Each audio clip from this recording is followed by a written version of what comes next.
Hello, hello. Welcome, everyone. Guess what?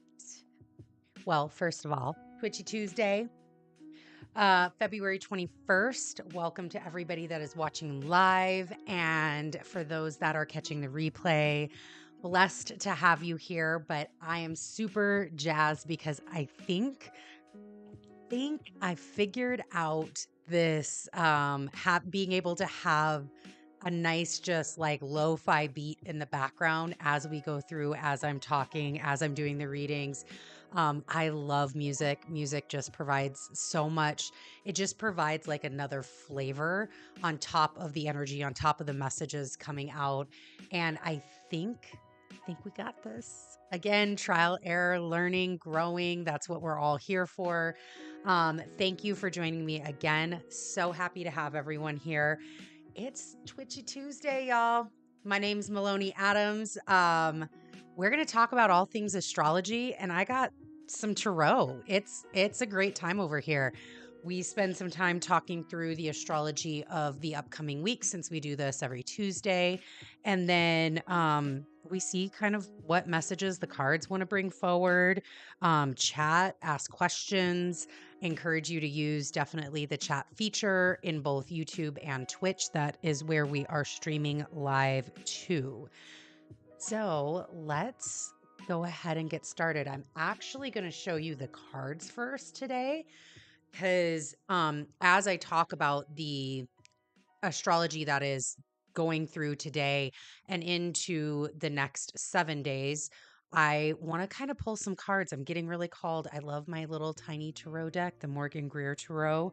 I'm being very called to just like kind of pull some cards as that's going along, just to enhance any messages that are wanting to come through at that time. So, all right, let's start going through the tarot deck.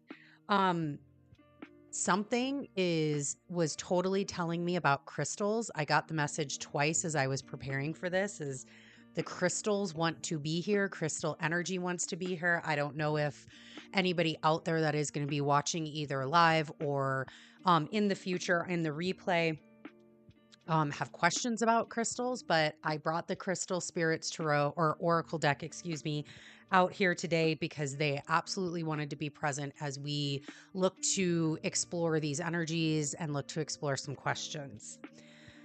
Then a lot of what we're going to be talking today is Venus and Aries. Venus just ingressed into Aries through this right after the Piscean new moon on Monday.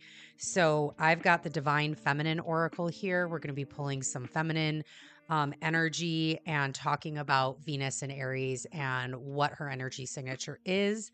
And then I've just been really called to use this deck lately, the Morgan Greer Tarot, which I love.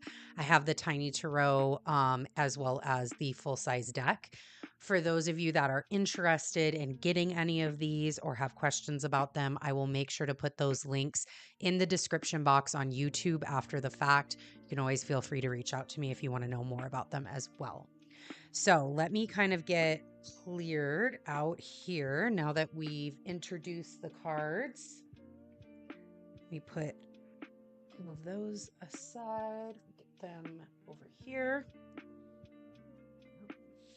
Okay, and these ones are actually for, and who knows, maybe it will be during when we're talking about the weekly astrology, but I know these ones absolutely wanted to be present for this Venus and Aries conversation we're going to have today. And let me start to work with these. So, talking through the astrology over the next 7 days. It's Pisces season, y'all. If you are an early degree Pisces, if your birthday or your solar return has occurred or is occurring, happy solar return. We are swimming in these amazing waters all the way until mid-March. I think Aries is on the 21st. Don't quote me on that. I can take a look here because you know I keep my honeycomb handy. So let's take a look at when that ingress is. March 20th. So March 20th is when we get into the sun being in Aries season. We get into spring. We have an equinox, right? Yeah. September. Mabon is the fall, the solstice. Yeah. So an equinox. Look, that is where we are at today. That is definitely where we are at today. All right, let me get this one going. So yeah, to all of the Pisces out there, happy solar return. So as far as this week's concerned, and what I thought was really interesting and why I'm assuming these cards, the Tiny Tarot wanted to make their presence early on in this conversation today, is around what is kind of occurring for the rest of February, as far as when we talk about the astrology and the aspects that the planets are making. So when we look at it today, which is February 21st, Mercury in Aquarius is squaring Uranus in Taurus at 15 degrees, 20 minutes. And then on the 22nd, Mercury's busy. He's a busy bee in Aquarius right now. On the 22nd, Mercury in Aquarius trines Mars in Gemini, the devil, at 16 degrees, 45 minutes. And then on the 24th, the sun in Pisces is sextiling the North Node in Taurus at 5 degrees, 51 minutes. And we're done with February. So from an aspect, meaning a direct aspect where they are at the exact same degree point, not like close, not having a conversation, not within a 3 to 5 degree orb, at exact degree points, that is all that we have. That's it, folks. No more direct aspects till March 1st. None's done. And when I started thinking through that, because I mean, the 24th, we still have days left. There's still a solid amount of days left in February before we get really going into the energy of March. March has some intense energy shifts. And when I thought through that, there was this sense of it's time to breathe for a moment. It's time to, and it's so funny. So the devil, it's kind of like, it's time to sit. It's time to breathe. It's time to take a moment, to take stock, to not do anything impulsively, which we have Venus in Aries right now, even though she's not making any immediate, and direct aspects to anything through the month of February, through the rest of this month, she is in Aries. And so it's this kind of like, don't do things impulsively. Really take this moment to hone in on your energy, hone in on what you set your intentions on that beautiful Piscean new moon. Oh, wow. We've got the devil and the death card coming out.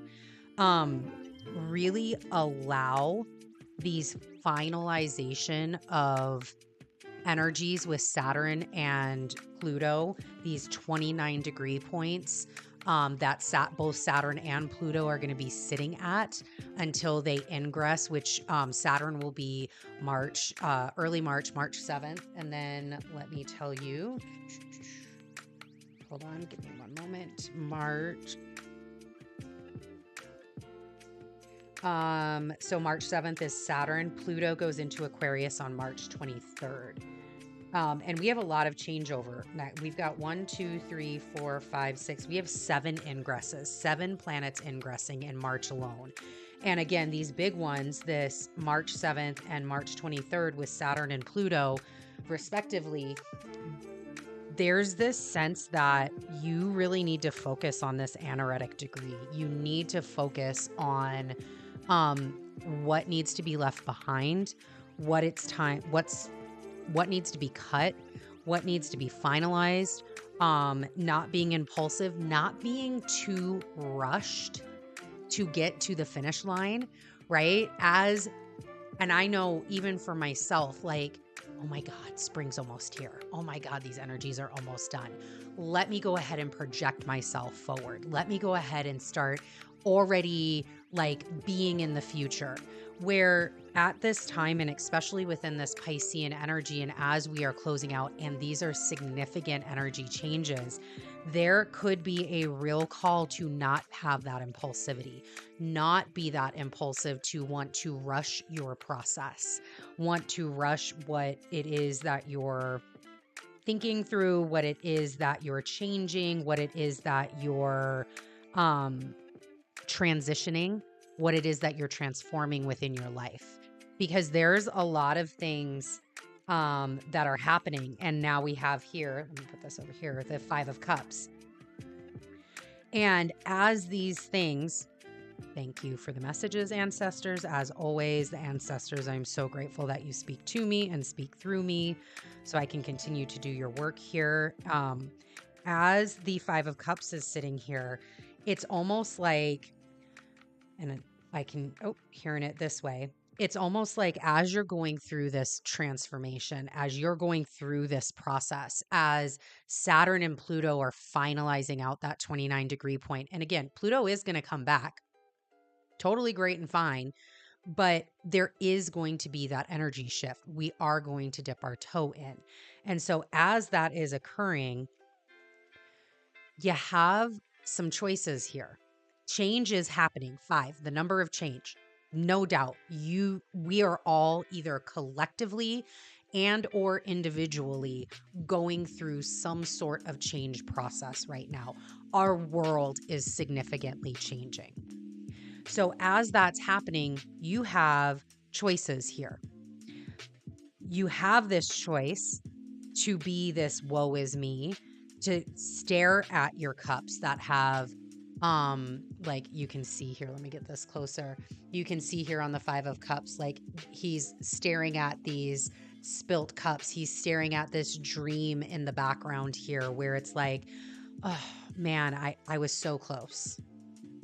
Or man, I'm going to miss that. I'm outcast now. I'm going to miss all of this. This is what I should have had. How did this go so differently? I had a dream. I had a plan. How did we get here? However, what he's not taking the time to turn around and look at is these 2 cups that are standing full. These 2 cups that are on solid ground, that are providing a fresh start, that are in some aspects could be bigger and more bountiful and more in alignment with what is truly needed for you to continue on your journey, to fulfill what you need to fulfill. So there is this process that we're all going through and all happening. And it truly is like there's change abound. It's truly how you choose to look at it and how you choose to work with that energy. You can choose to stare at these cups and try to figure out how to get these cups stood back up. That can be a lot of energy, a lot of thought process, a lot of time, a lot of resources wasted. Or you could just turn around. You could just turn around and go, oh, shit, there's 2 cups right here. Cool. Well, I'll leave those 3 cups for the next person that needs it. Let me go ahead and just leave those there. And I'm going to go and do this over here. Now, granted, easier said than done, right? Of course. However, it is possible. And it's all in how you choose to proceed forward with it. And those actually kind of align and hone in with the questions that as I was looking through from today to the end of the month, the astrology, the 3 questions that I wrote down, 8 of Wands, the 3 questions that I wrote down is, what should we be doing during this pause? So there is a pause, but that doesn't mean that there's not work, right? Some of that work may be just in changing mindset.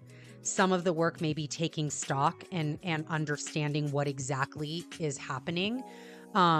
what exactly you need to let go of and transform, transmute, etc. What exactly are the places that you need to provide additional passion to? Dreams that could have been left in the subconscious, dreams that could have been a dream that was so like vivid at one point in time in your life. This is aligning with the devil energy. Dreams that could have been so vivid at one point in time in your life that like you really thought that that was going to happen and it never came to fruition. A lot of the childhood passions that you might have had, finding new ways to incorporate those things into your life, because the 8 of Wands is this fire to move forward. It's the energy that you need to hone in on your passions, hone in on the processes needed, and actually begin to take action towards them. And again, as we're looking at this is a pause, we have a pause in planetary energy. Actions don't always have to be physical things. They can be very subtle things. It doesn't mean like, oh, I need to pick up this card and I need to place it here. Oh, I need to go to the P.O. box and mail something out. Oh, I need to go to the internet and I need to file this paperwork. That could very well, those are all forms of action, but action can also show up in the internal processes. Okay, I need to process map that. I need to get a user flow going. I need to hone in on some of that Virgo energy and get organized. I need to determine my next steps because I have this, I know what this passion is. I know what I want to do. I know what I need to transform. I'm definitely willing to let these 3 cups go and pick up these other 2 cups, but how am I going to make that happen? And in what time frame am I going to do it in? How am I going to bring all these things forward? So this could be a very mental process. Again, with the 8 of rods, 8 of wands, they're flying in the air. Air typically signifies thoughts. It signifies a lot of what's happening in the brain. And we have Mercury today and tomorrow. Like I said, he's a busy bee. He's really right now the personal planet that is busy in the, universe. He's the one that's kind of doing work right now. And as he trines Mars in Gemini, which is going to happen tomorrow at 16 degrees 45 minutes, Mars in Gemini, that is Mercury's ruling sign. That's his zone. Mars has to answer to Mercury here. And Mercury is not like Mars, where it's like action, action, action, action, action. Again, this action of tangible things like I need to go and do X. Mercury in Aquarius is asking Mars to get very fucking clear, very clear on with not an emotional tie to it. Again, yes, passion is there, but it's not like a, oh my God, this is the greatest feeling I've ever had. No. Mercury in Aquarius is kind of looking at Mars like, I need to know you're serious about this. I'm happy that you have passion for it, but are you ready and willing to go all the way with this? Because it needs to happen. If you want to make it happen, we will make it happen, Mars, but you got to be really effing clear. Be very specific. And Mars is giving Mercury that energy of, okay, yeah, I'm good. I do want to do this. I have this action, but what's the plan? Because Mars and Gemini being those thoughts, being that communication strategy, being the way you're interpreting things. It's this, with the rods here, especially this 8, it's Mars and Gemini is saying, yes, I want it. Here's the plan to execute. We're not going to execute yet.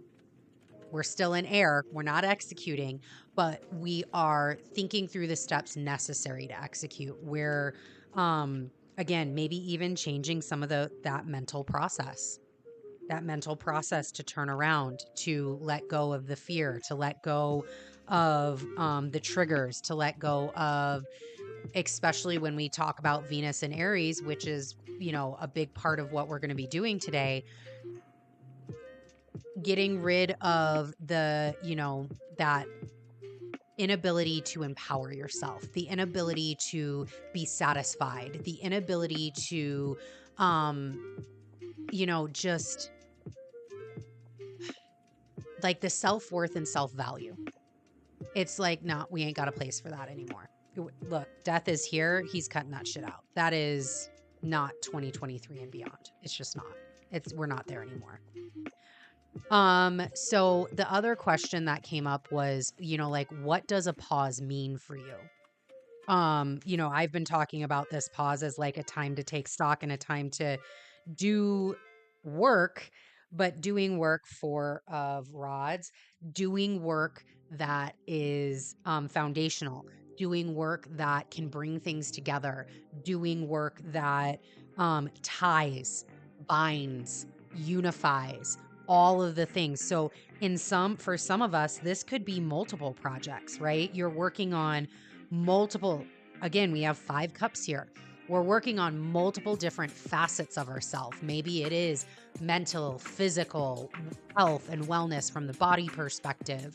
Like you've got, all right, I had 5 goals that I really wanted to accomplish. And so it's this kind of multitude of things. And now you're finding a way during this pause to bind those things together, to provide that solid foundation that then you can take and move forward with. You can have this, yeah. Look, when energies change, we are off and running. When that opens up, when the door opens, when the call comes in, when you get that text message, when I get the, I give myself permission, or I get the permission to go, or, we are right now coming out in, for America doing tax season and stuff like that. When I get my bonus, when I get my merit increase, when I get my tax return, it's on and fucking popping. But I got to get prepared for all of that. I got to know where these things are going. I got to know what things are coming in for me. I have to understand where they fit. I have to understand where those things go within the bigger picture. And then all of a sudden, you also have to drop back in with the 6 of Cups and right. 6 of Cups. You have to drop back in and go, hold on a second. While I'm super fucking excited about all of this, I need to not be impulsive. While I'm super fucking excited about all of this, and yes, I hear you. I would love to go out and buy that, purchase that, sign up for that, do all of those things. I have to come back to, what were my goals? What were my values? What is my emotional center? What did I dedicate myself to as Venus has gone through her transitory period from going from last year when she was in Capricorn for an extended amount of time, retrograded in Capricorn, has really been working. And as all of these energies have been really working, and as Saturn and Pluto finalizes at 29 degrees, this anaretic degree, the degree of exhaustion for a planet, the degree of, fuck, I gotta dig in and find the lily. Like, I've got to find the thing that's going to get me through to this next sign, where then I can breathe fresh air. I can breathe fresh energy into me. And that's going back to, what have you learned? What are the things that you've learned? What emotional growth have you seen? How are you using that value system that you've been developing? How are you honing in, and what are you saying no and yes to based on that? Because for some of us, old programs, old paradigms, old cycles were, I'm not going to listen now. I'm not going to filter my decisions through my values. I'm just going to be very impulsive. I'm going to sit in this devil energy, and I'm just going to do whatever the fuck I want. I'm going to sit in a detrimented Venus and Aries, which I'll talk about what that means here in a second. I'm going to sit in this detrimented Venus and Aries energy, and I'm going to just do whatever the fuck I want. Fuck it, YOLO. Like, yeah, I know that was me. I know I own that. I own that. I own that. That was an old program that I was working with. And now being able to stand in power, right? Like breaking free of that program, breaking free of what that meant, and owning then into, I can make better decisions, right? Like I can fortify my tower better with what I've learned. It took this lightning crashing into my tower for me to understand that in a lightning heavy area of the world, building a tower out of wood, maybe not the smartest idea. Tinder, was this the smartest way I could have built this? Did I have the proper safety nets in place? Right? One of the things, and this happened, I'm trying to think, this was All Saints and All Souls last year. Ooh, yay, Ace of Swords. All Saints and All Souls last year, me and my family, we went to New Orleans. It's the first time I had ever been to New Orleans. And as we were in the airport waiting for our airplane from where we are in Texas to get to New Orleans, I had discovered that the hotel that we had in New Orleans, which was on Bourbon Street, during Halloween, right? Yeah, we didn't have the hotel. Thought we had the hotel, was going to check in on my mobile app, doing all the necessary things to get ready for us to go there. Yeah, we didn't have the hotel. Don't know what happened, universe. But again, this is where the blessing comes from, this Ace of Swords. The universe gifts you with things. The universe puts things in your path to be able to see and to be able to hone in on where your growth is. See how you're using these energies, being able to support you as you go through them. And so didn't freak out. Yep, definitely kept in that night. All right, what do I got to do next? What are my next steps? And I walked away from that experience, and I looked at my husband in the airport, and I just told him, I said, there was a past version of me that would have been freaking out, number one, would not have handled it well, would have caused energy and just chaos for the representative on the phone on the other line, as it's somehow, their fault, right? Like somehow my inability to make sure that my hotel room was secured is somehow this poor person's fault that just so happened to get my phone call. Yeah, there was an old version of me that would have done that. Not only that, but there was an old version of me who, like, literally I would have had a tower moment, because I used to travel not in my value system. I used to travel very impulsively, meaning I didn't care if I didn't have money. It was paid for. I'm going to go with like $100 in my pocket. I'll figure it out. And while that's fine, that's fun, right? There can be many, many cool things and many, many cool experiences that come out of that. What I told my husband when that happened is I looked at him and I'm like, I am so grateful for my growth and the fact that we are now in a space where we are aligned with our values. We are aligned with the growth and the potential of what we have and, our prosperity and abundance, that it's not a big fucking deal. Okay. Sure. How much money is it going to be? Great. Absolutely. Here you go. We're still going to New Orleans. We're still having a great time. Didn't even cause us to misstep.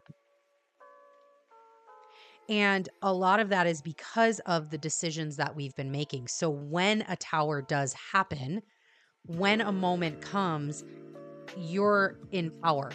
You're gifted with something. You're okay with it. You're able to speak in your truth and in your power. You're able to move forward in an appropriate direction and provide to whatever experience you're having. So that can be like, again, taking stock, taking a moment to pause and asking, as the devil and the death card here are coming through, and as you're working to tie off, as you're working to kind of see where you're going and how everything's coming together for you, being able to filter that through your value system, being able to filter that through the understanding of who you are now, super powerful. And then where do you feel it? Knight of Cups. Ooh, okay. Where are you feeling this at? Right? That was the other question that came in, and I'm talking physically. Um when we talk about like, okay, pause, breathe, these energies, where in your body, where in your auric field, where in your being, your energy center, tune in. It's Pisces season. You have a great ability to tune into that higher voice, that higher self, your Ori. Tune in and ask, where am I feeling this? With the Knight of Cups here and the Knight of Rods, this is a lot about the emotional center. So, like, it could be, man, I'm feeling it in my heart. I'm feeling it in my shoulders. I'm feeling it in like just I feel weighed down. Um, I feel it as, you know, like with the Knight of Rods too. I'm feeling it, and Pisces rules the feet. I'm feeling it in my feet. My feet feel exhausted. Um, they tingle. They're just like, can somebody just rub me? Can somebody just and I'm just gonna go get a pedicure so that way I don't even want the nail polish. I don't even want the shellac. I don't even need it. I just want somebody to sit there. I need to find a reflexology place. Like that's what I need right now. Or it could be in your hips, it could be in your knees, it could where in your body are you feeling this? Where are you kind of having like this you can feel where you're being blocked? What chakra system does that align to? What type of chi does that align with? Maybe it's time to get some acupuncture. Maybe it's time to go and see the chiropractor if you haven't seen them in a few to help you release some of that energy that's building and building and building. And as we're in Pisces season, you know, the Moni and I talked about this on our live for the Pisces season and the Pisces new moon on Instagram, and you can find it on YouTube as well. We talked about diving as a metaphor for Pisces. And as a diver, when you dive underneath the ocean, your body gets put under immense pressure. We're being put under immense pressure. So, how do we, through these, we've got this strong square with Uranus today. We've got the North Node coming in. We've got these massive energy shifts in March. How are we releasing that pressure on our being, on our energy, on ourselves, on our bodies, on our minds? How are we turning off? How are we getting away from, the pressure of, oh my gosh, what news is real? What news isn't? As Mercury's going through Aquarius, I don't know what truth to believe. I don't know where I stand. As we're going through all of this, like a lot of that could be here, right? Stop focusing on these three cups. The death and the devil are here. They're confusion. There's chaos. They like the chaos.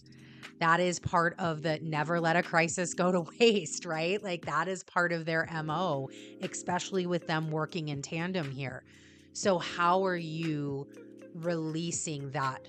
And how are you working through that? Meditation, yoga, breathing exercises, journaling, going out for a run, moving your body, because we are going to start getting into Aries. We are going to start having planets, just like Venus is ingressed into Aries, going into Aries, which is all about the movement. It's all about making sure that you're moving your physical body to release energy that you need to. Okay. They told me to stop there. They told me that was enough. That was enough with this. So hey, we got a reading for the rest of this energy through, March 1st. And let's talk about Venus and Aries. Give me a second to like clean all of this up. Let's see. How do I want to do this? How do they want this to come out? Let me get this all recalibrated. All right. So again, if you like any of the decks, they will be in the YouTube description box. Or you can send me any questions that you have on Twitch and I can get you the information for them. We will be using the Crystal Spirits with the book and the Divine Feminine. I've got the books here ready for that.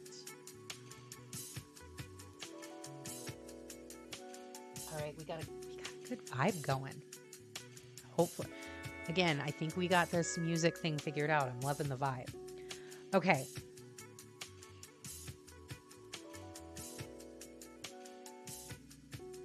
All right.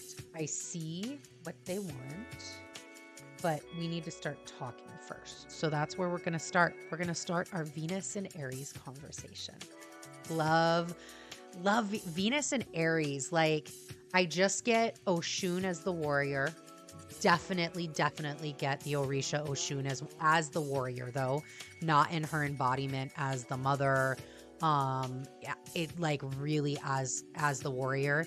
I saw this meme. Where was the meme? It was either on like Twitter or Instagram, and I loved it so much, where it was showing Venus or Xena, the warrior princess, for a like, here's Venus and Aries, right? Like this is what that embodiment looks like. And that's a great archetypal energy to really hone in on with Venus and Aries. So first off, Venus and Aries is a planet. When Venus is in Aries, she is actually in her detriment. So what that means when we use the term detriment, that means that Venus is farthest away from one of her home signs. So she was exalted in Pisces, where she is at her highest expression. She is super vibey. With Taurus and Libra being her home signs, those are signs where she is incredibly comfortable. She is really, really, really good at what she does there. But when she gets to Pisces, it's like taking that and putting it on steroids and just like watching her vibe out. She is just, it's like the ultimate expression that she can have. And then as soon as she gets done in this area of Pisces where she's got this ultimate expression, she just crashes down into Aries, comes flying into Aries, where she's then now at her detriment. And she, a detriment planet is one that it struggles to express itself at its highest expression, right? So we have, she was in her exaltation, highest expression, detriment, struggles to get into a highest expression, also has more maybe lower energy signatures to it. So that is what a Venus in Aries and a planet being in a detriment means. With Venus in Aries, there is such a focus on self for her. Yes, her home ruler of Taurus and Libra, we've got that relationship and that balance, as well as with like who I am and the feeling center that I have, and the sensoratory center that I have, the security that I have, the luxury, the how I provide and how I feel secure in the world. But here, it's not necessarily about like, through Aries, she's learning how she gets to be secure in the world through just being, through just self-satisfaction, self-empowerment, self-expression, self-love, like everything is all about me. How do I show up? What do I need to do? How am I going to handle this? Watch me and how I work, right? It's all about learning about self through self, and can also be a little bit about learning about self through others.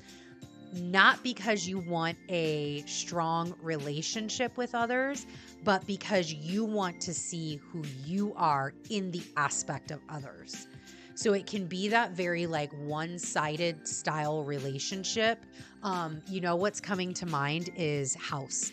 If anybody has ever seen, we're just rewatching House now, and the seasons of House, which love House, great show. But that's like House's relationship with Wilson is Venus and Aries. House is Venus and Aries in that relationship. Because of you, I get to discover more about me. Okay. And I don't want you to leave because I still like to discover more about me. I want this to be about me. I want the focus to be about me. So, there can be a level of, again, this kind of like inconsiderate nature, in that exploration of self. So it could be inconsiderate of the other's needs, not harmonious, right? That Libra energy that Venus is really powerful in. There's not that energy balance. There's not that relationship balance. It's kind of more on one-sided than it is in both. One of my favorite terms for Venus and Aries, especially since Aries is the intro into spring, is spring flings. It's this, Venus loves relationships. She loves being loved. But in Aries, it's a lot about those spring flings. They don't last, but damn, they were a moment in time, right? She ain't letting it go to waste. She is having great fun, but there's no, like, her motivation is not for the long term. Her motivation is not like it is in Taurus, where I want that long term, steady, safety, security, long process to go through. That's not where she's at in Aries. It's very much like, I want to have fun. I want to experience that my fullest expression. I'm the fucking warrior. I want everything to be go more, faster self. She tends to be, and I am getting the call to start pulling more cards. Actually, no, okay. She tends to be more aggressive and impulsive in Aries. Again, that warrior side versus that sweet and tempered side. So I talked about Oshun, the Orisha of like love, prosperity, music, motherhood. She is, Oshun just is honey, right? She's the sweetness. She is, um, the embodiment of the feminine. And in Aries, and what a lot of people want to associate Oshun with the fresh water, with the honey. But Oshun is a warrior. She's one of the only females that were brought down, right, at the creation. And she's a warrior in her own right. And what happens in Aries with Venus is there's this aggressiveness and this impulsivity, versus that sweet and that temperament, right? So King of Swords, yeah, she gives no fucks. She gives no fucks. I know my power. I know what I'm doing. I know self. I know I've got this kingdom. I know I can grow this wheat. I know I am prosperous and abundant. And also I know what I need to do. And I'm not afraid to cut anything out at any point in time if it does not further my exploration of self. And then there's also this kind of idealism that Venus and Aries can fall into, which really is more outward seeking. Where in Pisces, where she was exalted, it was a lot of this inward seeking. She was very like, I want to be inside. I did a lot of work internally. And so as she did that work internally in Pisces, where she had this really beautiful, supportive, exaltation there, now she's in Aries. And now it's like, okay, I need to seek that. I need to seek that understanding outwards. And so it's more so about, oh, the Chariot, love that. it's more so about like, I love that we've got the two different horses here, black and white. It reminds me of the two fishes in Pisces, this two sides of the same coin. This movement forward, which the chariot is fast, it's moving, it's change, it's quickness. And as she is going from this Pisces to Aries energy, which she's already in, but as she is quickly moving through it, it's how are you taking the knowledge forward? How are you taking what you did in Pisces season and how are you moving it forward? Because a lot of what we're going to be talking about is Venus has been on a very transformative journey. And she's done a lot over the years, and not to take away anything or any transits that could have been very prominent during that time for some of us. But I'm really looking at her journey from Capricorn when, back in 23, 22, in 21, December 21, as she went through Capricorn, retrograded in Capricorn at the beginning of 2022, and now has been working her way. And this reading is really about like, what are these things that we're bringing forward? And what are we moving forward as Venus continues to grow and develop in her power? And now that she has started a new cycle, right? She finished out in Pisces. Now that she started another round of the zodiac as she's working towards Leo, where she's going to retrograde in Leo in August of this year. How have we changed? What things have we let go of? What have we learned about ourselves? What has Venus shown us about our value system, about how we show up for ourselves and for others? How has she supported us, and how has she changed us with how we balance our sweet and tempered nature with our aggressive and impulsive nature? And it's like working on how you think your actions are causing others to feel.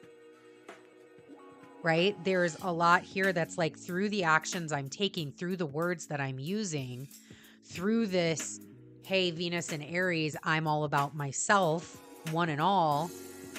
How, when I lead through that way, and what hopefully she's shown a lot of us is, as you lead through that the way as that is, what does that do to others? What things have, like, I'm hearing again, I've used this word in another reading, bondage, right? Card of bondage. But also, what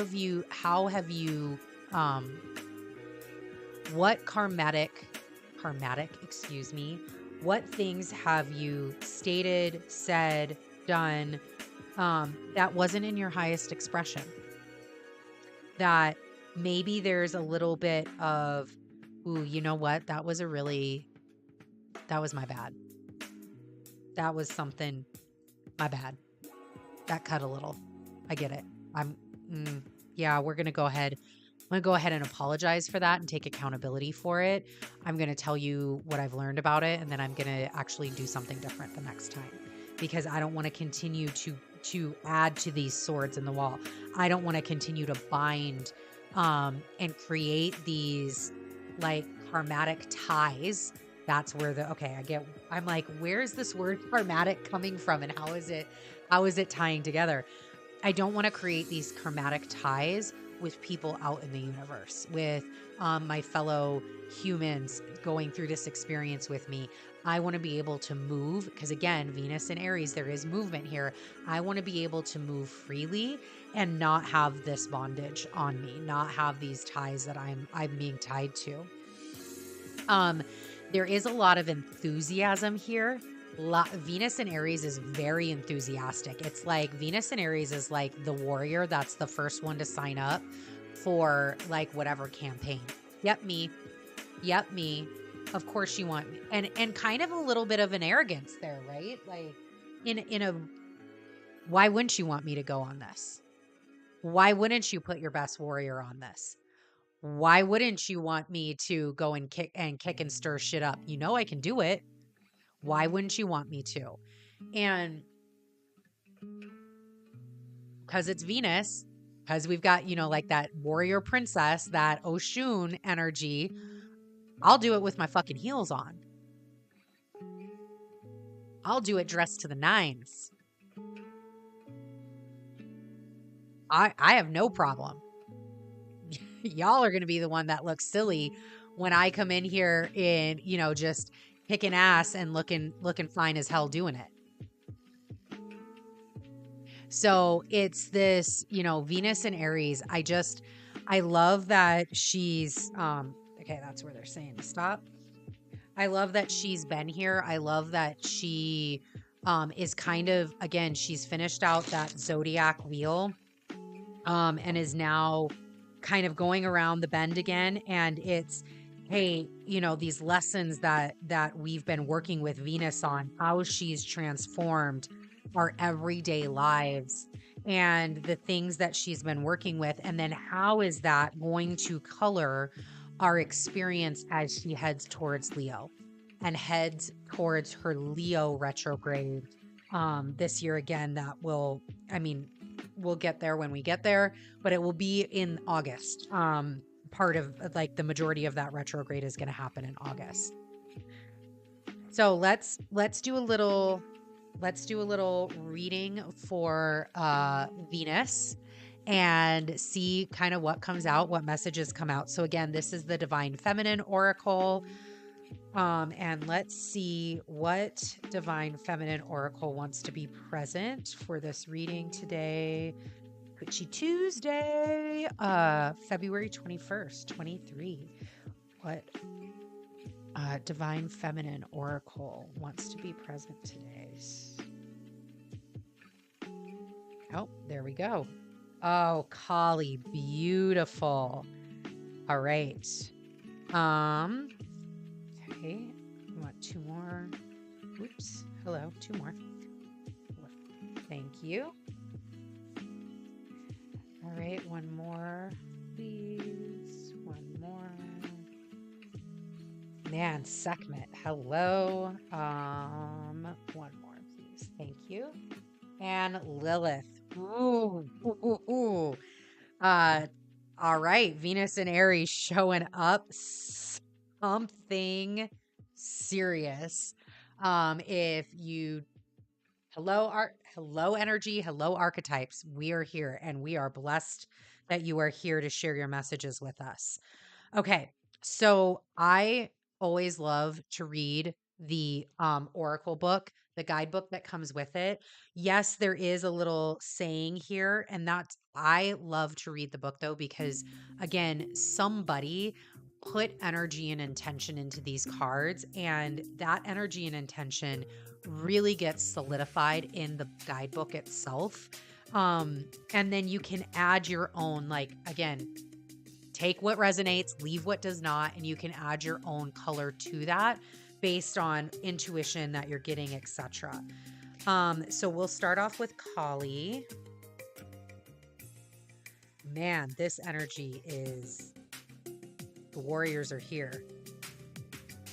50, 64. Okay. Kali, the mother of the universe. So I will put this. Oh, beautiful. Okay, so that way you can kind of get into the energy. I release all that doesn't serve me. It's time to be the truth of who I am.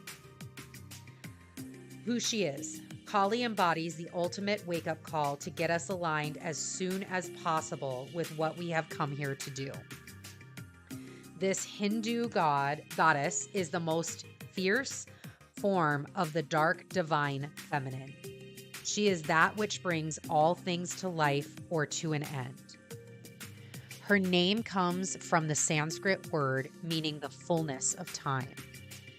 Kali is first mentioned in the 6th century Devi Mahatmyam when the goddess Durga is threatened by two demons. Kali emerges from the rage furrowed in Durga's forehead and slays all the demons with ease. This is why she is often pictured holding the severed heads of a demon, which represents the ego or false beliefs and illusions. She appears wrathful, and yet she is considered to be the most loving. She's like a mother desperate to grab her beloved children from out of harm's way, willing to yank them from the path that they were on in order to bestow freedom. For those of you that know Oshun as the Orisha, very, very much aligned. Her iconography often depicts her as standing on the naked body of the Hindu god Shiva. He is her consort, and together they represent the power available to us when we honor both the masculine and the feminine within us. The action, Aries, masculine, Venus, feminine, intuitive, receptive. And Kali is the feminine that's called on when the masculine has gone out of balance within us and the world. She is the divine protectress and the mother of the universe because she can cut through illusion and grant us the reality our soul came to manifest. When your soul selects her card, Kali, is as suitable as a sledgehammer. She shows up to strip us of what no longer serves us. And that sounds good in theory, but in practice, it can feel as if the ground beneath us has turned to sand. All those illusions about ourselves, especially what we think we're capable of, suddenly dissolve beneath us. When Kali sweeps in, we can easily slip into feeling like a victim. It can feel as though events are happening to us rather than for us. Kali doesn't want us to waste another precious second being someone we are not. She doesn't want us to be with a partner who doesn't treat us with the respect and love we need to and the light work we've come here to do. Kali wants to sever the ties our ego has made out of fear. Goosebumps cannot make it up. We just bondage, that eight of swords, cut those ties.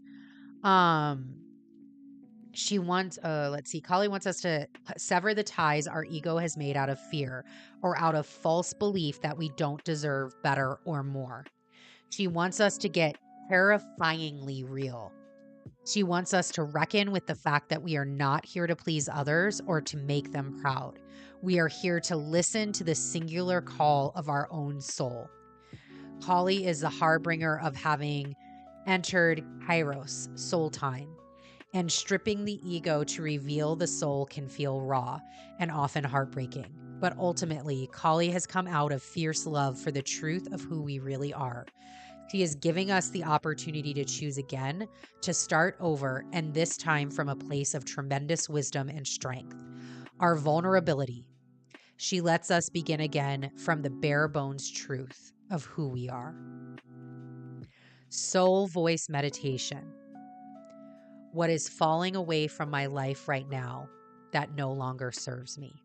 So we'll get a card for that. Intention. I release all that doesn't serve me. It's time to be the truth of who I am. So let's get it's the tiny throw, I'm telling you. Gosh. Okay. Let's put this here. So the question here is, what is falling away from my life right now that no longer serves me?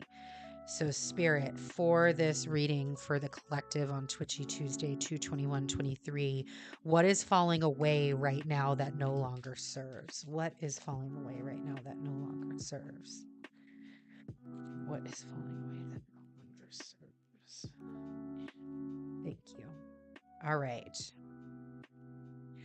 So if we have here, the Hierophant came out first. We have the 6 of Wands and we have the 7 of Pentacles. So, question being, what is falling away that no longer serves?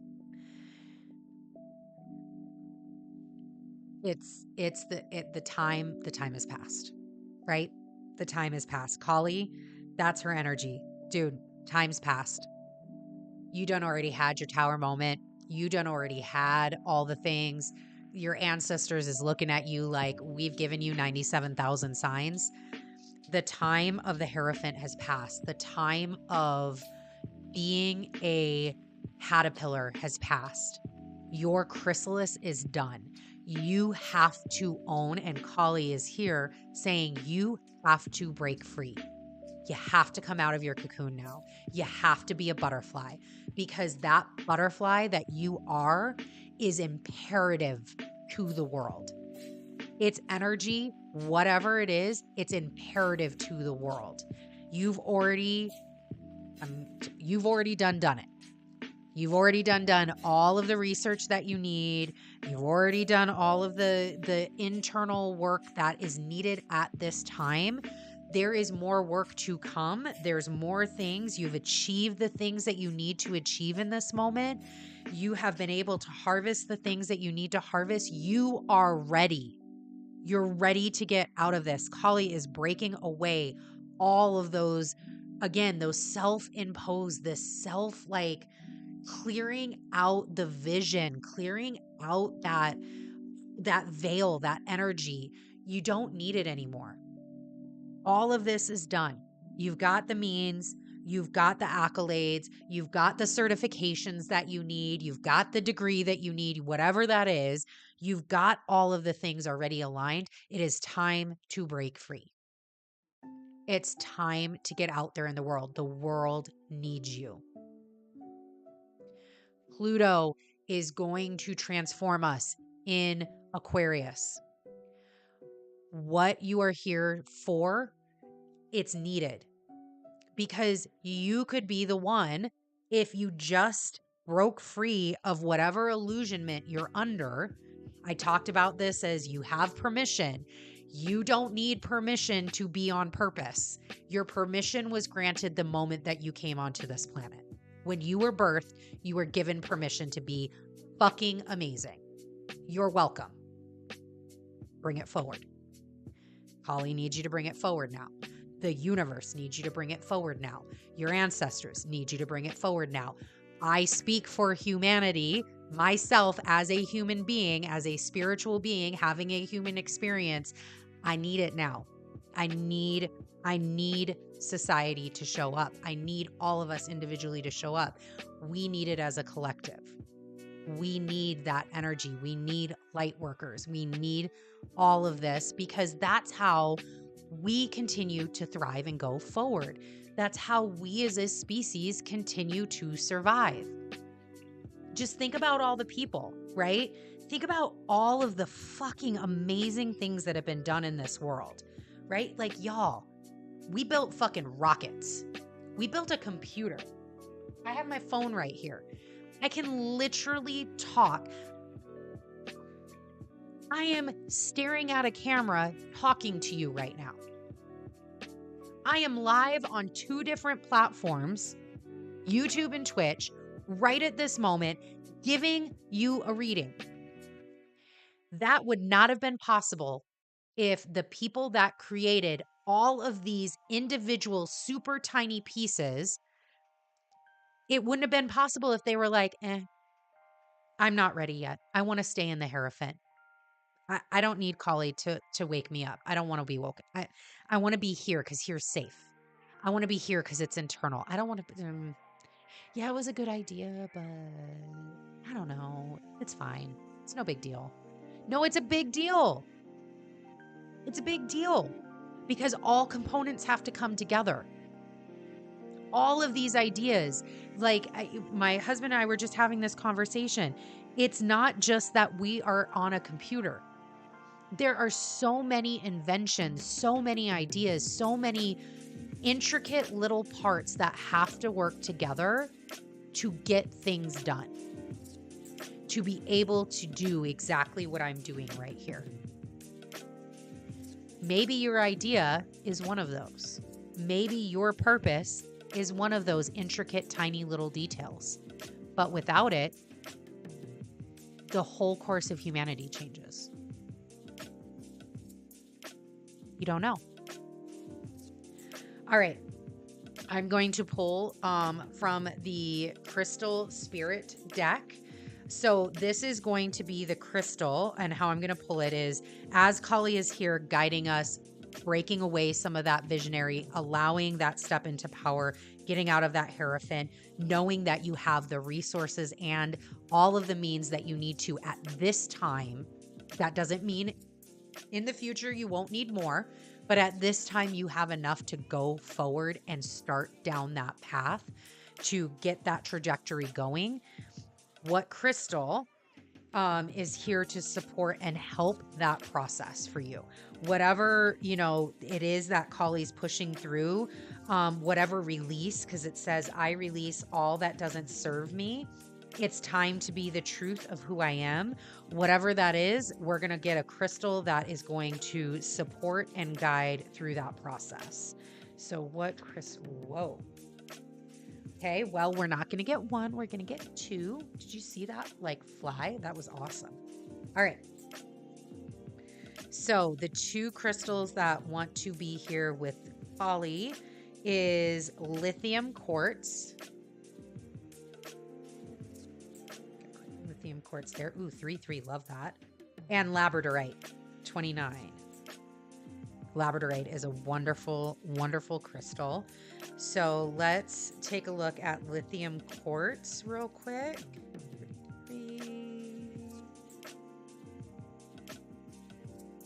Okay.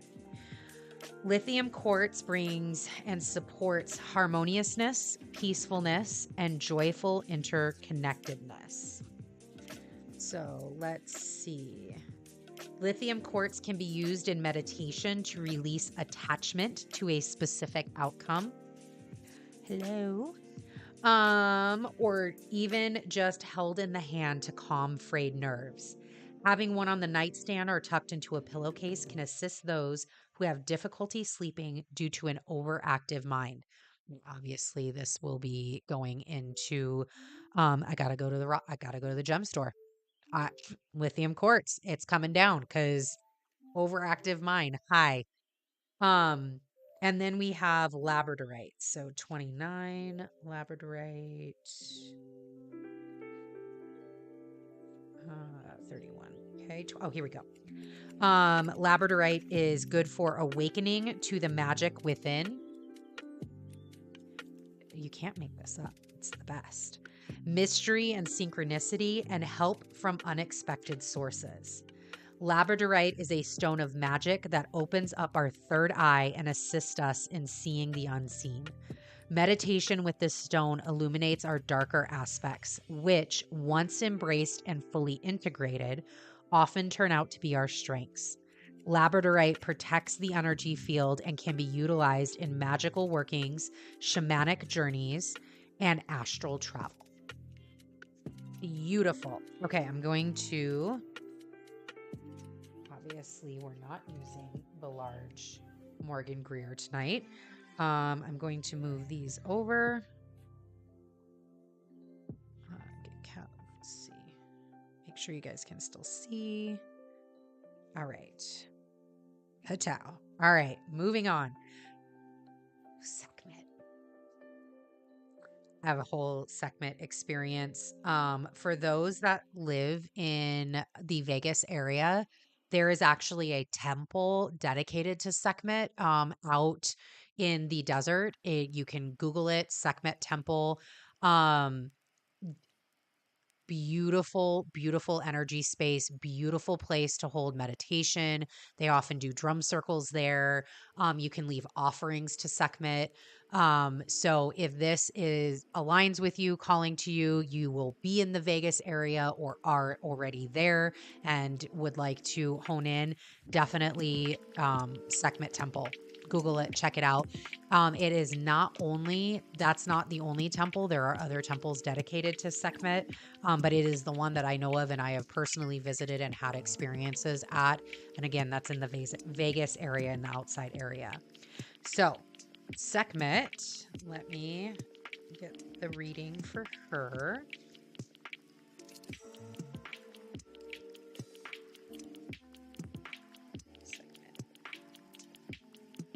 These are not in alphabetical order, so give me a moment.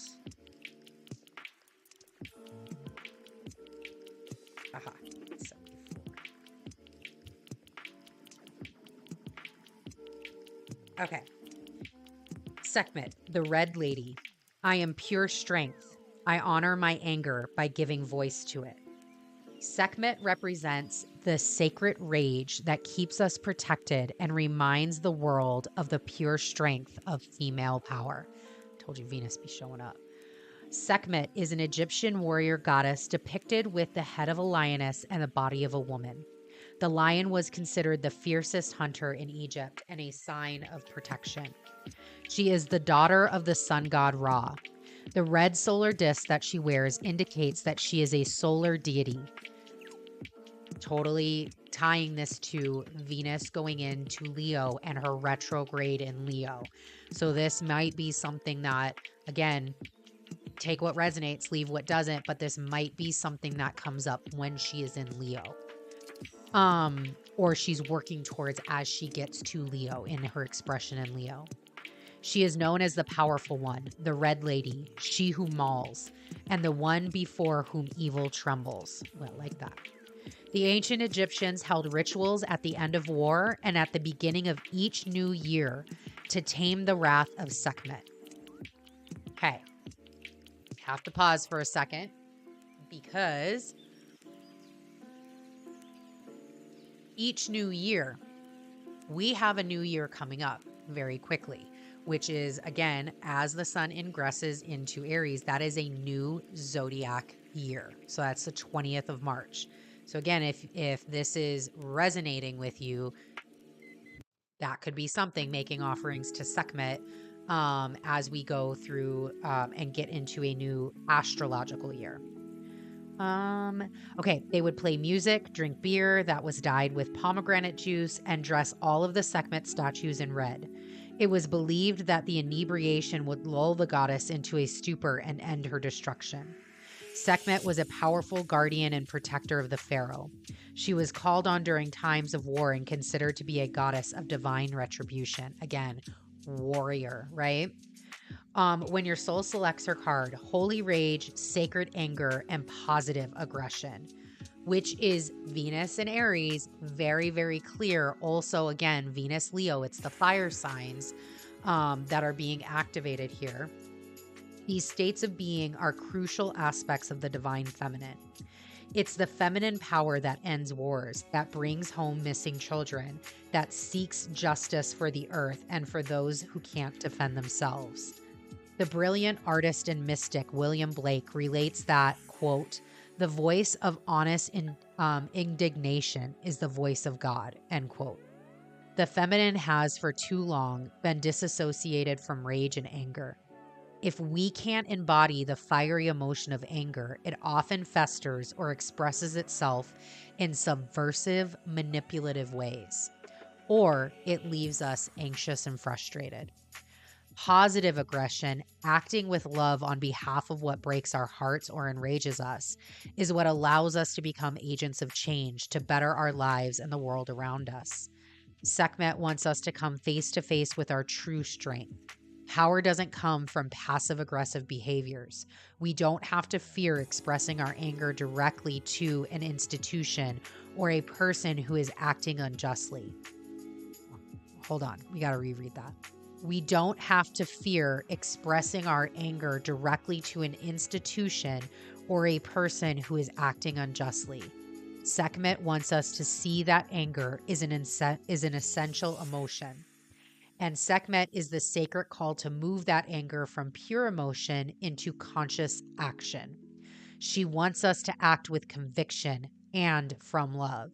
She wants us to create the healthy boundaries we need so we aren't injured again and again, or so that we can free ourselves from a destructive pattern it's time to end, which kind of relates to what Callie was here talking about. We have a divine right to draw a sacred circle around us at all times. Protection we invoke for ourselves and others helps move us from feeling helpless to taking loving action. Where can I create loving boundaries in my life? Intention. I am pure strength. I honor my anger by giving voice to it. All right, so before we get any sort of crystal, let's take a tiny tarot and let's ask this question. Where, whoa, Okay, well, let's ask the question first. Thank you, cards, for already being here. Where can we create loving boundaries? Where do we need to create loving boundaries? Where do we need to create loving boundaries in our life? Where do we need to create, thank you, loving boundaries in our life? Excuse me. Okay, perfect. Ooh, hello. Well, with the truth, like immediate and right away with the truth. I know this one came out first. All right. So again, Ra. I love that Ra is here. I love that the sun is here. This is really aligning even more so. The sun is that accumulation of just the full fulfillment of joy. This power and energy of the sun. And with Sekhmet here and what we've already been talking through with the energy of Sekhmet and the question of where do I need to create these boundaries in my life, you need to create them around anything that doesn't serve your highest expression, your joy, your passion, your happiness. Because that's what the sun is all about. It is the, like, quote unquote, the happiest card in the tarot deck, right? It's the joyful card of the major arcana.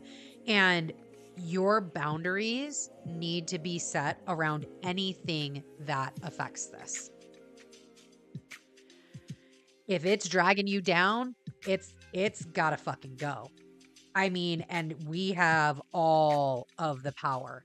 Look, we've got the 5 of swords and the 10 of swords. You need to let go of things that are changing, that are outside of your control, but boundaries around that. Boundary yourself, right? How are you speaking and acting and thinking about how change is occurring in your life? Maybe that's where the boundary needs to be. Where, again, I honor my anger by giving voice to it, not from a place of like, woe is me, not from a lower vibratory energy, but from a place of simple love, from a place of pure love.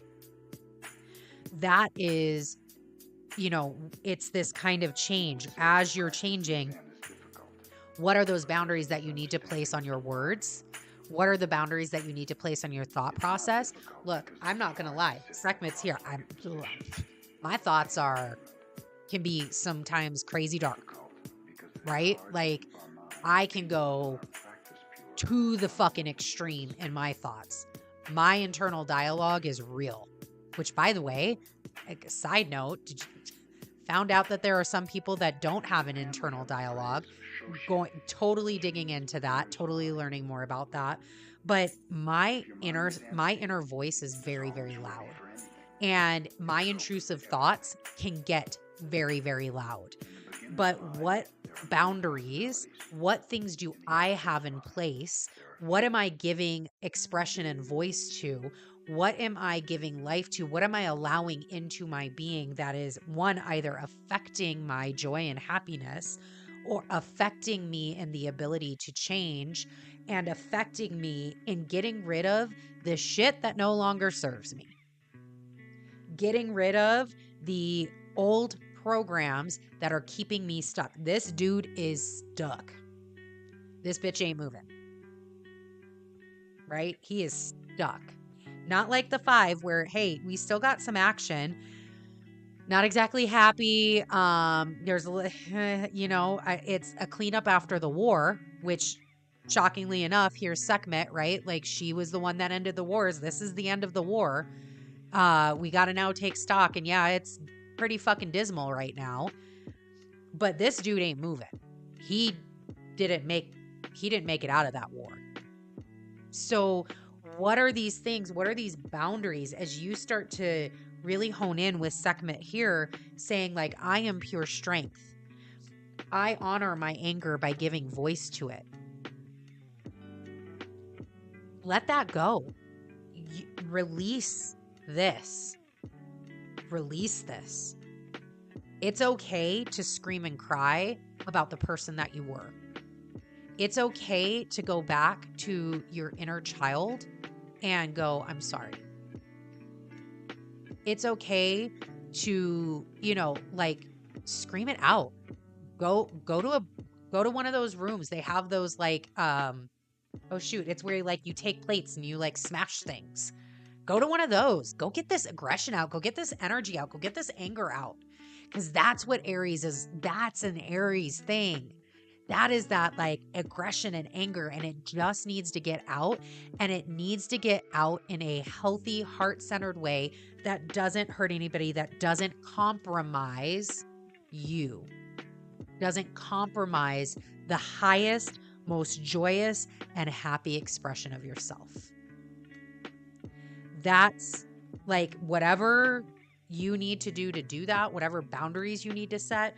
For some of us, I am getting the message like, hey, it may be time as we're in this pause, right? As we're getting to the end of February and we're kind of in this energetic pause, fuck, might be time to go through old pictures, get rid of them. Might be time to go through your followers, who you follow on Instagram, curate a different fucking list. Get rid of the people that are no longer serving you or are no longer in the same vibratory alignment as you. Bye. Might be time to like curate a new algorithm on your social media accounts. Maybe it's even time to just let this go. I wasn't doing anything on this account anyways. Let me create a brand new one that really aligns with my boundaries that I'm setting, that really doesn't fall into who I used to be. Go through your contact list.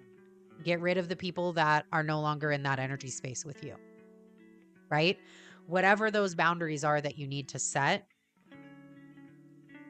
Yeah, that's what Sekhmet's here, and really Kali too is, right? Like as she's clearing that way, as Kali is coming in to clear this way and to show you what needs to go, Sekhmet can really come in and help you with that process, that allow that aggression or whatever anger you have towards what is being let go, what is no longer serving, where you're going, what is happening in the world. Sekhmet can come in and support with that. And now let's see what type of crystals want to align to support Sekhmet and that journey of creating loving boundaries. Do we want to again? I guess so. Get out pretty that is. Pink sapphire. Oh my God, I love Moldavite.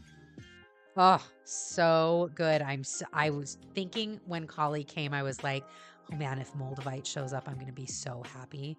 I love Moldavite. Moldavite is not for everybody. I will absolutely read the energy of Moldavite. It is not for everybody. I love it. Love Moldavite. Okay, so 35, we're going to start there.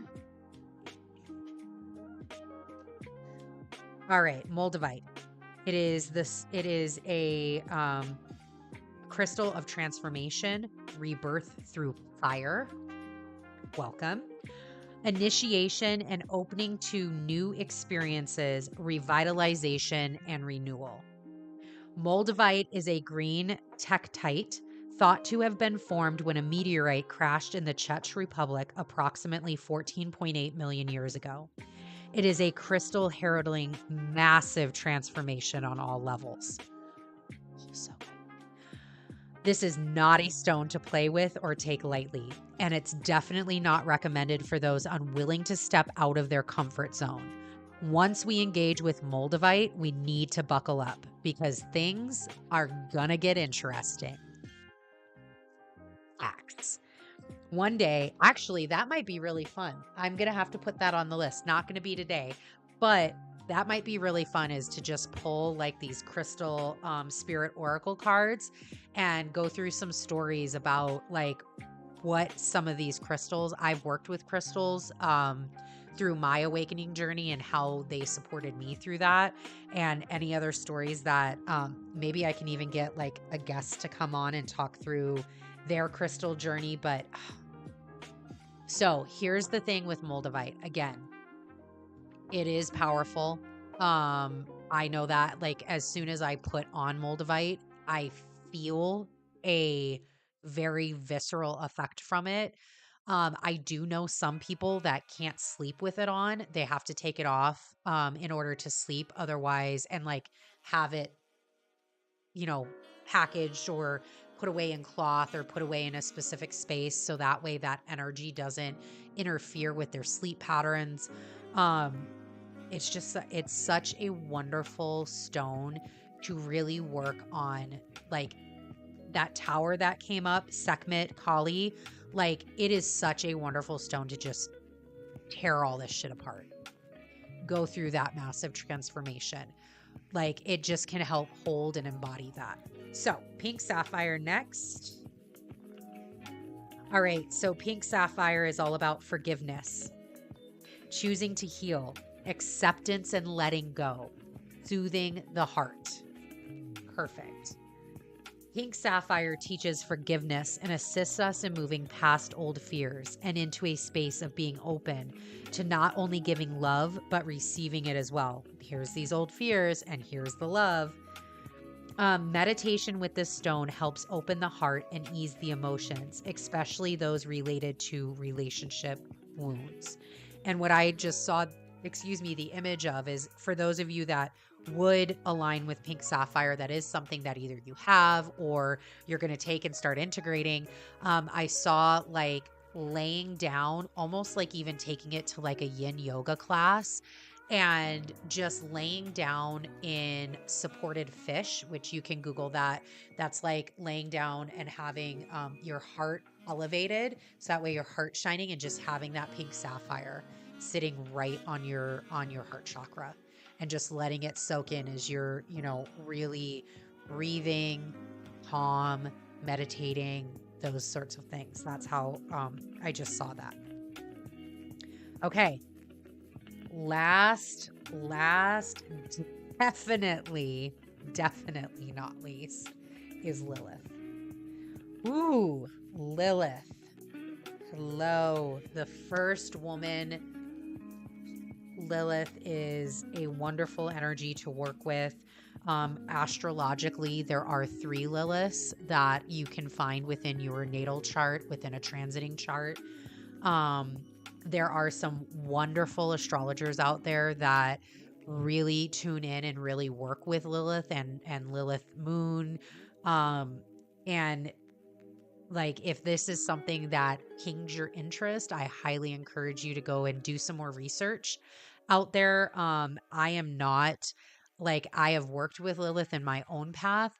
From an astrology perspective, I do not work with Lilith in that way, but I do know that there are, as I've done my research, there are wonderful, wonderful people that do work with Lilith. So if she shows up for you and she pings you and that's of an interest to you, I highly recommend going out to the Oracle, going out to Google or a search browser and looking up more about Lilith. So let me get Lilith going. Here we go, 142.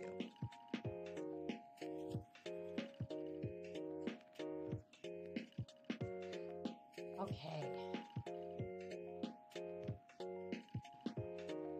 Here we have, yes, Lilith, the first woman. I am the voice of my body and soul. I choose the life that I desire to live. Lilith embodies our sovereignty, to declare our desires and do what must be done in order to live them out. According to Jewish folklore, Lilith was Adam's first wife. She was created from the same earth as Adam. We know Eve, rib, right? Or maybe you don't, but that's Eve. Adam and Eve. Eve was created from the rib, of Adam. Lilith was created from the same earth as Adam. So when he expected her to be subservient to him, she refused. Lilith explained to Adam that they were equal, made by God. So when Adam insisted again on her submission, Lilith uttered the divine names and flew away. Supposedly, Adam sent angels after her to force her to return, but she was with the archangel Samuel, and she desired to remain with him. Ancient Jewish midrash or retellings of biblical stories portray Lilith as a demon, but contemporary feminist theologians like Judith Plaskow have incorporated women's experiences and women's voices into traditional text with their own midrash. Plaskow transforms the fearsome, vilified Lilith into a wise, empowered woman. Lilith embodies the emotional and spiritual aspects of our unconscious or unrealized desires, sensuality, and unbridled sexuality. She owns her body and soul completely. For many women, Lilith is an icon of freedom. Lilith is the first woman. She is in some folklore, just because I'm having being asked to insert it here. In some folklore, Lilith is actually the first witch. So she is the woman who refused to be dominated or defined by anyone or anything outside of her. When your soul selects her card, Lilith asks, what would happen if you left everything behind? And that's really interesting because we talk a lot, and I've talked a lot about what happens if everything works out better than expected, right? We are so used to this program. Again, one of these old fucking programs that we got. We're so used to this program of, I can't, it won't work out.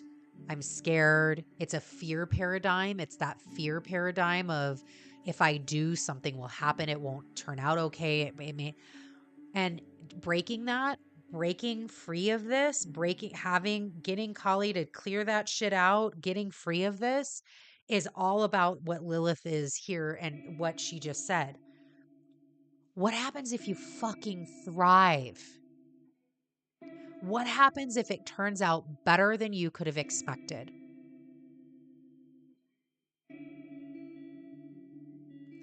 Boy, that's a different way to look at it. That inner saboteur shuts the fuck up real quick. Cool. She wonders what prevents you from getting to experience all that you desire. Is it you? Is it an idea of someone you have to be? Is it society's definition of what it means to be a woman? Lilith asks the questions that sometimes never fully reach the light of consciousness. Lilith is unclaimed. She is the ruler of her body and soul, and she reminds us that we are too.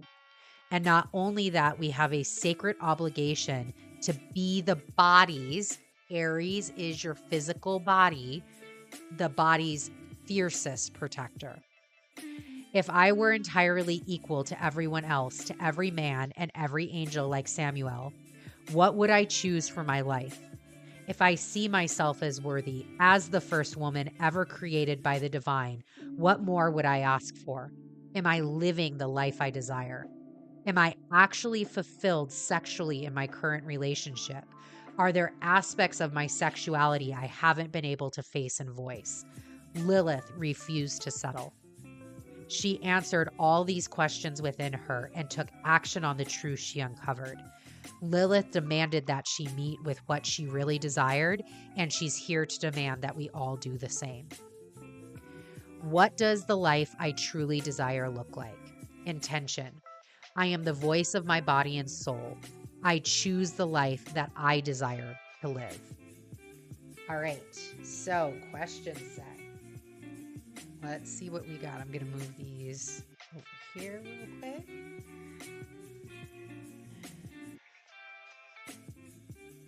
I mean, that was kind of, I love that it was like answered with Sekhmet too, right? It's the fullest expression that we can in happiness and in divine order, and enjoy this sun, our highest expression of fulfillment. So as Lilith is here asking us, what does the life we truly desire look like? That is a very individual question.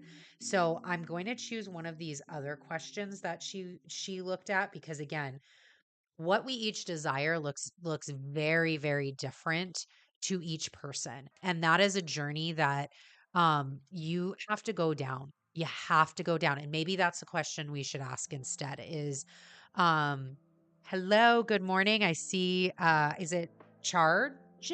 Maybe?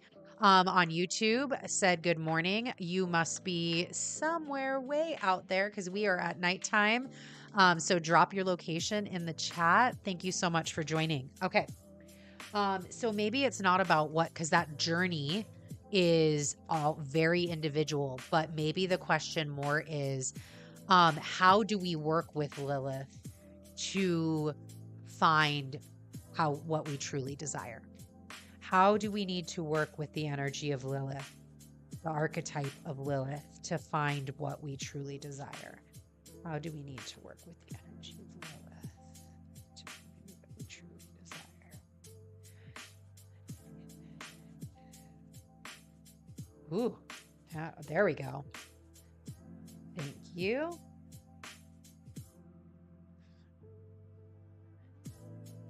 I was going to say, they are like, you know what steps, like they know, they already know, like that was as I'm going, they already know. I don't need cards for this. Okay, I understand, but thank you for giving it to us anyways. We appreciate you. Oh, yes. Yeah, love this. I love that the feminines came out. We're here with Lilith. I love that we have this strong feminine energy. We have the masculine here because, again, it's that balance, it's that equality. So as I was asking, it was, how do we need to work with Lilith to really hone into that desire, right? How do we work with her? What steps do we need to take was one of the major questions. What are these steps that we need to take? So one, intuitiveness. 3 of Cups. Yes, I love that the sisterhood is here. I do think that there's a lot of community within this card. That could be a calling for some of us, where how we work with Lilith is really working with other feminine entities, feminine being an energy, feminine not being the gender. Working with other people that do feminine work, like I was talking about when this card was pulled. There are astrologers out there that specifically work with Lilith and her 3 aspects in a natal chart that can give you more insight. You could read books about the stories about Lilith and how she's shown up for some people. So there could be that aspect of community there, just finding out more about Lilith so that way you can activate that archetypal energy within your own life and apply it as it's needed. But there's also this sense, the 3 for me is always a number of the ancestors. It is always a number of the spirit realm, but spirit realm that used to be the human, like that used to be here on planet Earth with us. So that would be our ancestors, right? Our Egbe, our Egbe, our spiritual connection, the people that we're connected with, our soul sisters, soul brothers, those sorts of, the people that we have these really strong connections with. But it's not in the physical realm. It's in that energetic realm. So this could be, again, owning and diving deeper into your female ancestry, your mtDNA, your mother's DNA, and going back through that mother lineage that you have, connecting into it deeper that way, to really kind of hone in and figure out, okay, how am I bringing about what is this passion and this desire? How are these things working with me? The other thing is we have the Queen of Cups here. So, how am I holding my emotional fulfillment? As we talked about, like, how can I work with Lilith better? Where are your emotions at? How are you flowing and how are you working with these different energies that are coming into your purview? Again, the Ace of Rods, Spirit is bringing things to you. You've got things coming in. There's action. There's tangible things that are coming into your reality. How are you working with the energies as you do that? How are you honing in and really determining, again, with Kali and Sekhmet here, really determining what is for you and what's not? How are you standing in your power? How are you being intuitively guided? How are you owning and taking ownership of what your feminine energy is for you? Again, energy, your intuitiveness, not your gender. So there is a time where we need to be in that receptive mode. We need to gain all of these understandings and these things from spirit, right? We need to have that. We need to be connected into the 5D because this is where all things happen first before they come into the 3D. But when they come into the 3D, how are we holding that container? How are we owning that power that we have to manifest, to bring things forward into Earth? And how are we then going to transition, because we do have the wand here that's a masculine energy. How are we going to transition what we got intuitively into the real world through action? How do we hand off our feminine to our masculine and vice versa? How do they work together? I keep going back to that Chariot card, right? As action's being taken, the horses still are like, hey, I've still got to like run. I've still got to do things. It's like this, the Chariot is still a major arcana. It's still up in the 5D. So how are we using what's up here with what's down here? How are we bringing through? How are we listening? And then how are we taking action on that? And let's go ahead, and this will close out the reading for today, getting what crystals want to be present to help you work with Lilith and going on that journey. What crystals want to be present? Okay, thank you. Ooh, yes, black tourmaline. Black tourmaline all over, sitting on the altar right now as we speak. And sodalite, I believe, is how you say that. We'll get some more information here real quick. Right here. All right. So black tourmaline, wonderful energy protection. Let's see, 10. Okay, here we go. Black tourmaline, healthy boundaries, repelling and dispelling unwanted energies, shielding and protection, healthy independence. Black tourmaline is an incredibly valuable stone for sensitive empaths and anyone susceptible to absorbing the energy of others. Hello, Pisces season. When carried or worn on the body, it works industriously to capture incoming energy that is less than desirable and transmute it into usable energy. When used in meditation, it helps work through old stuff from a neutral perspective, allowing us to keep the wheat and discard the chaff. Helps with the cycle of things. Love some black tourmaline. It's a great, like if you've never worked with crystals, one of the ones that I suggest getting as, your entry into, outside of like rose quartz, and there's a couple others, but definitely always suggest some black tourmaline. All right, sodalite is for intentionality, conscious awareness, an awakened state, inner knowing and self-confidence, clear expression of intentions. Sodalite teaches us to be here now rather than lost in the past or gazing into the future. Meditation with this stone allows us to experience the wisdom of our journey thus far.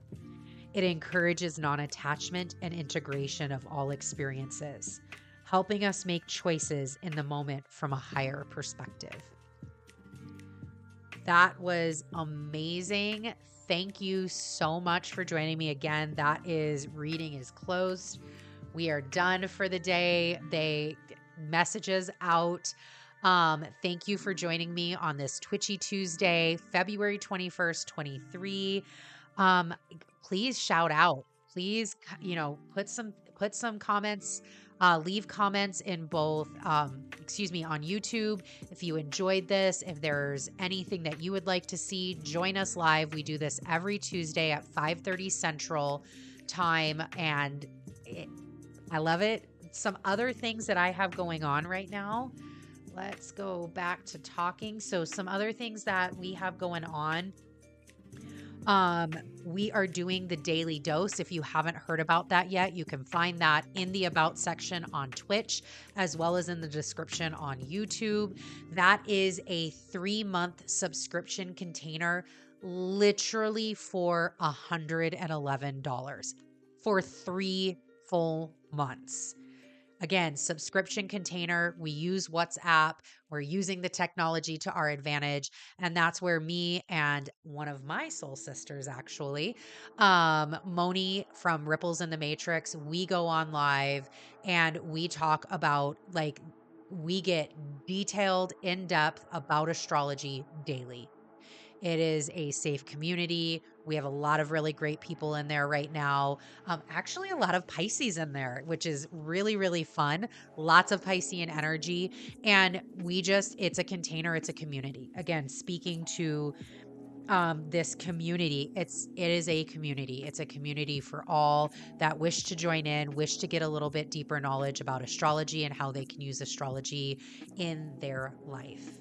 I also do very individualized readings for that. So if you enjoy these readings, if you enjoy that, they get some pretty specialized readings in there. So definitely check it out.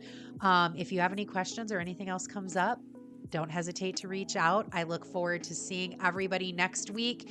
And share, subscribe, follow.